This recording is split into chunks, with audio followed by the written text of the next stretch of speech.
முருகரின் சக்தியால் மீண்டெழுந்த திருச்செந்தூர் மூலவர் சிலையின் முகத்தை பார்த்துருக்கீங்களா?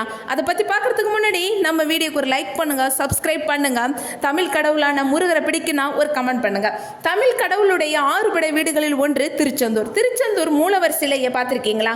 முகம் இப்படி தான் இருக்கும். அதற்கு காரணம் 350 வருடங்களுக்கு முன்னர் டச்சுக்காரர்கள் முருகனுடைய ஐம்பொன் சிலையை கொள்ளையடித்து போகிறாங்க. அப்போது திடீரென மழையும் கடல் கொந்தளிப்பும் அதிகமாக இருந்ததால் பயந்த டச்சுக்காரர்கள் முருகனுடைய சக்தியால் தான் நடக்குதுன்னு சிலையை கடலிலே போட்டுட்டு போறாங்க.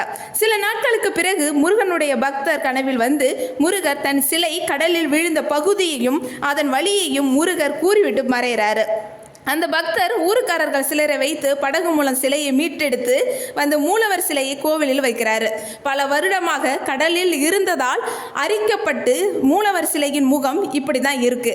Power of the God Murugan.